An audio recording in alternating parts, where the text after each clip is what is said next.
This case takes place in Venezuela in the 1990s. This case began as rumours too gruesome to be taken seriously. The criminal in this case is by far one of the most sadistic and dangerous men to ever walk the Americas. It wasn't that he took his victims' lives, it's what he did to the bodies after that makes him stand out from the rest. Meet José Gómez. José was born on the 15th of May 1957. His parents were members of the Venezuelan Liberation Forces guerrilla group living deep in the mountainous jungle. José was the third of 10 children in this impoverished family.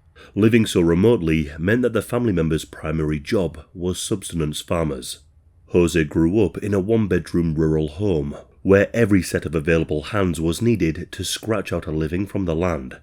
While other children played, he spent his days in the fields beside his parents, toiling for food. Food came only from what they could grow or manage to barter. Most nights, the family went to bed still hungry. There was no electricity, no luxury, and no comfort. Those who knew José described him as a quiet, unassuming boy who dutifully obeyed his parents. By all accounts, his parents treated him well, but poverty hung over everything. As he grew into his teens, subtle cracks in José's meek demeanour began to surface. By many accounts, he started getting into trouble, and people began to think that he was rather strange.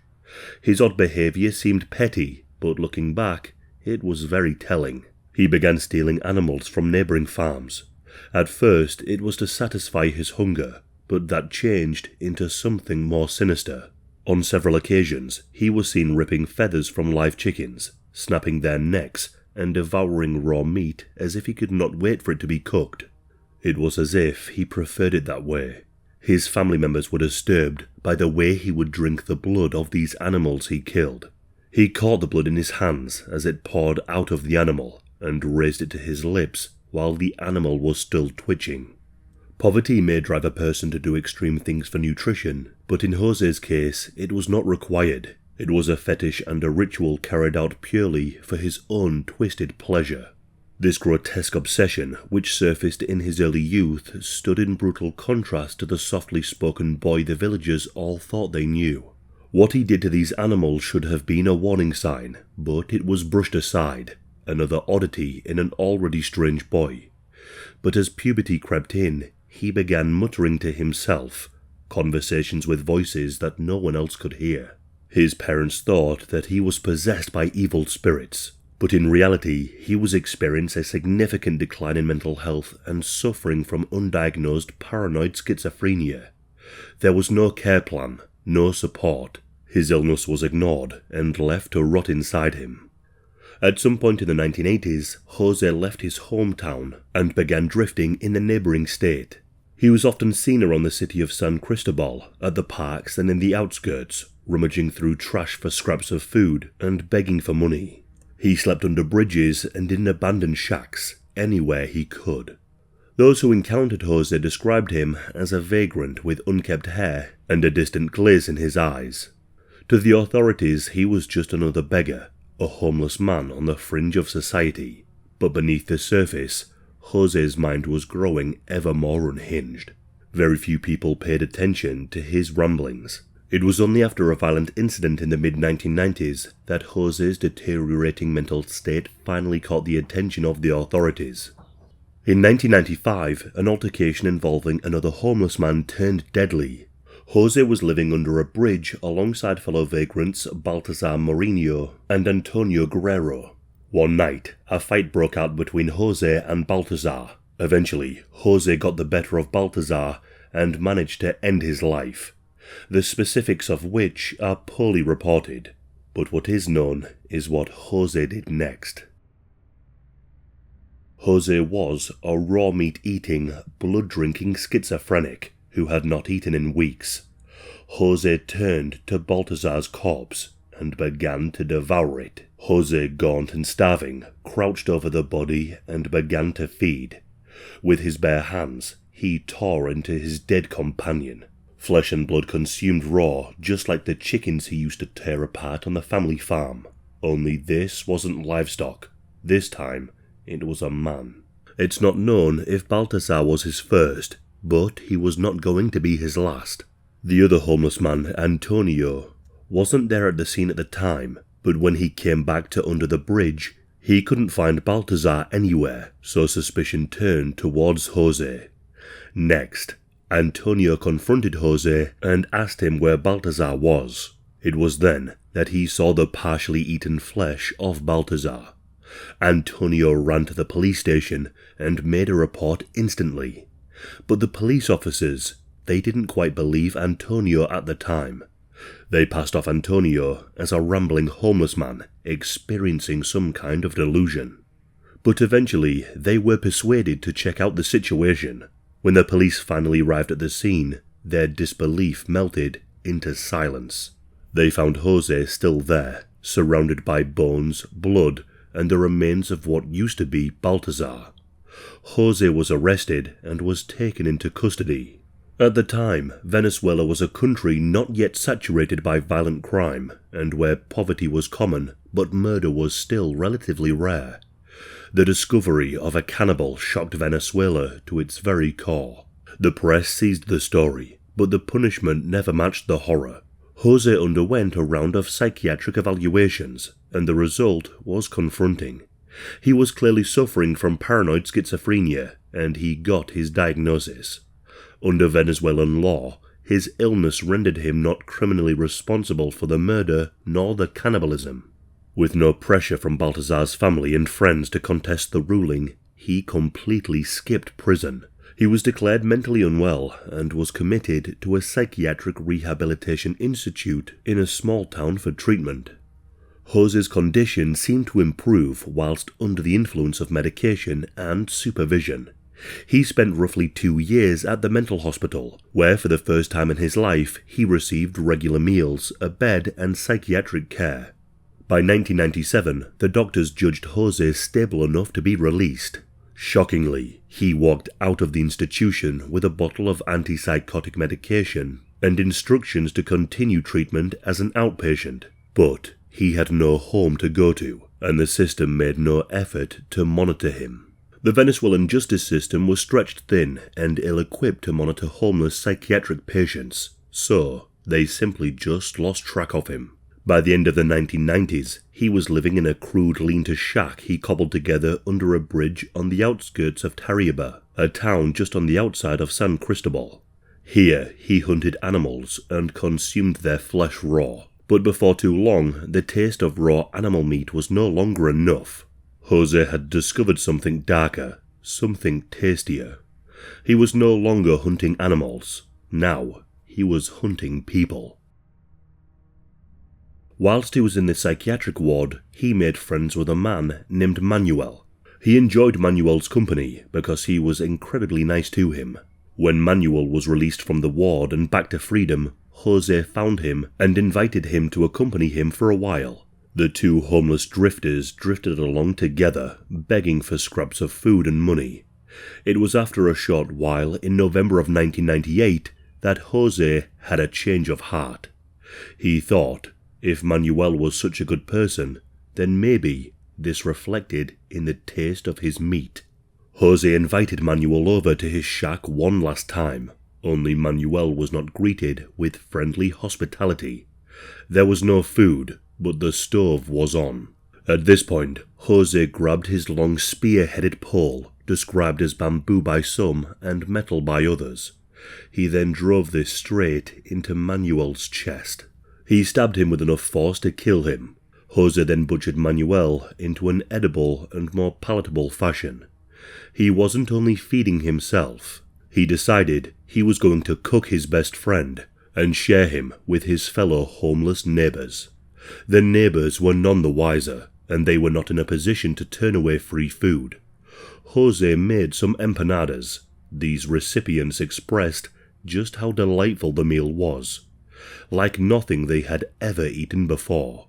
It was after this point that people in the area began to go missing. The police were inundated with missing person claims. Authorities initially treated the case as isolated crimes of opportunity. Border police told the press that they suspected narco-trafficking or gang wars. Bodies were then found along the river, leading to some belief that an obscure cult was killing people. and some believed that these were satanic rituals, but none of those theories fit neatly. There was nothing in the victims' backgrounds that suggested cult ties or gang connections. Each week without an arrest only deepened the mystery and the public's unease, as more and more people were missing. The police took each case as an isolated crime, not realizing the proximity that all these cases had to the Rio River. This river was José's stomping ground. Over the next 2 months, he reportedly killed and ate roughly 2 men a week. He would take himself down by the river, seeking his next meal. He also had a preference. Children were too pure, so they weren't making his plate. As he later mentioned, women tasted floral and fruity, so he must have eaten at least one woman. But for the most part, he deemed them as too innocent. His preference was men. But not just any men, lean and muscular men. Men who appeared not to have high cholesterol, which seemed to be oddly particular. The river was a well-known jogging spot that attracted a wide range of young athlete males. It was also the route home for some strapping labourers working on the nearby developments. One man, named Francisco Lopez, became one of José's victims. He was a labourer who hauled sand from the riverbeds as a job. José would take with him his long spear and position himself near the river's pathway. Despite his frail and small stature, he had the element of surprise. José would ambush the unexpected victims, often stabbing and gutting them with his spear or bludgeoning them with rocks. After each kill, he would drag the corpse back to his shack as a snack. He dismembered the bodies, cutting them apart with his special tools. He enjoyed most the larger muscles, and calf muscles were his favourite of all. He claimed that the organs were delicious, but required more intense seasoning, so he placed the hearts and other organs in jars of spices. He enjoyed tongue soup and would use eyes in a broth. He also favoured the abdomen for its flavours, but avoided larger men through fear of eating their high cholesterol and their fat. José claimed that men tasted like a better version of the saltiest pork. But hands and feet were bitter, and heads weren't appealing to him either, so those are the parts that remained. Around the site of the river and his shack were bones, decomposed feet and hands, and heads. That was until the early morning hours of the 12th of February 1999. On this day, some civil defence personnel made a grim find during what was meant to be a routine sweep of the area. The civil defence was a separate security force from the police. They came across the remains of 2 people. The bodies had been torn apart and dumped. The discovery jolted the authorities into action. Police and civil defence forces widened their search. What they found in the hours that followed only deepened the horror. During a search of the area, 6 more bodies emerged in the shrubbery, each one dismembered and discarded. As the search intensified, they uncovered even more body parts. Each fragment belonged to one of 6 men who had gone missing in the previous months. As word spread, panic took hold. Families who had held onto the hope now waited for news they dreaded. Then, someone in the police force remembered a man who had been found chewing on the flesh of another man. A homeless man who was locked away for cannibalism in 1995.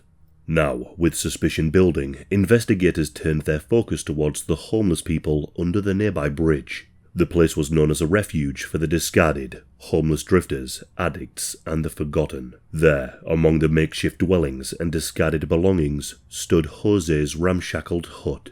It was made from scraps of wood, plastic, and hidden in dense vegetation near the riverbank. The police decided to check José's hut, but they did not expect to discover what was inside. The macabre scene they had stumbled across would send chills down even the most seasoned detectives. They found small containers of various sizes littered in the small dwelling.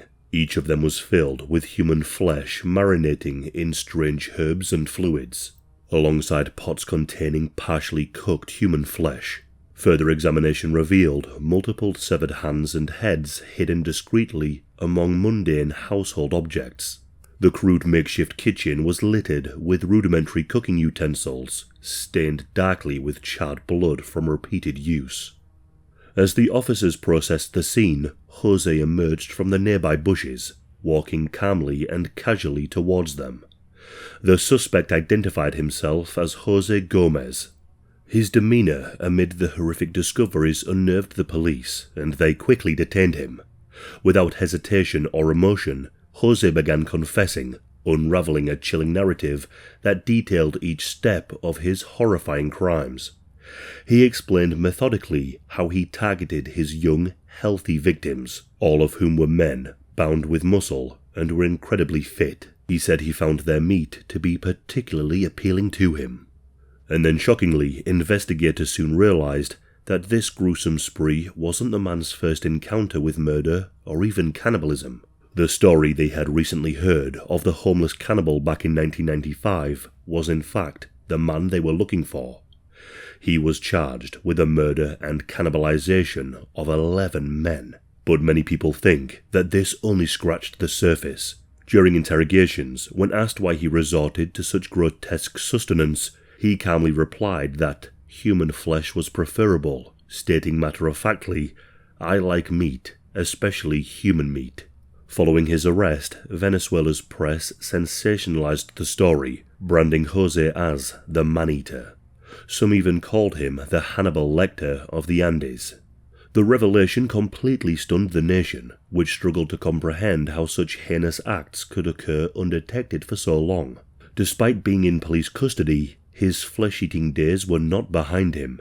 He still had a taste for it, and he was going to be given one last opportunity. Public outcry following the revelations was fierce, but again, the justice system was in an awkward position.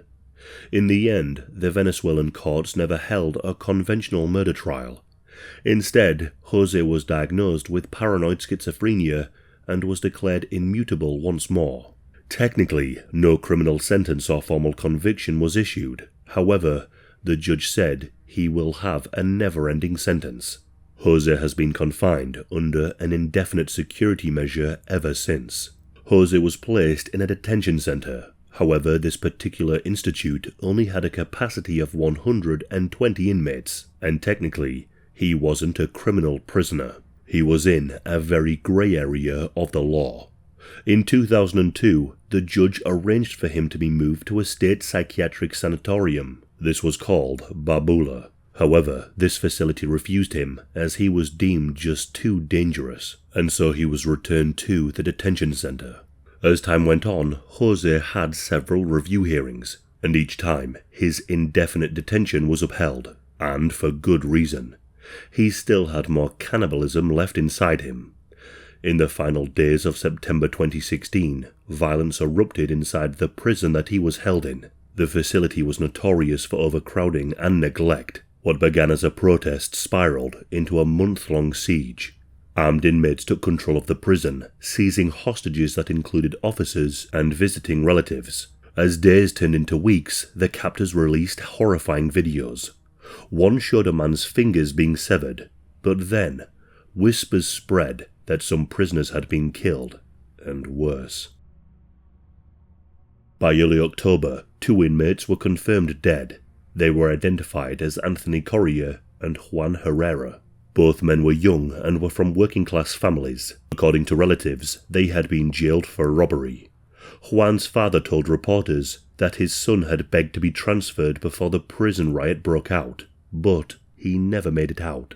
Over the course of the riots, news got out that some inmates had resorted to cannibalism, but these were only rumours. According to survivors, Juan was stabbed and strung up by 40 inmates part of the prison gang. He was left hanging to bleed out. Then, his body was carved into small pieces. Some parts were boiled, others were grilled. The meat was served to other prisoners. The butcher, distributor, and consumer was none other than the man-eater himself, José. It's suspected that José dismembered and distributed the meat of 3 men during the prison uprising.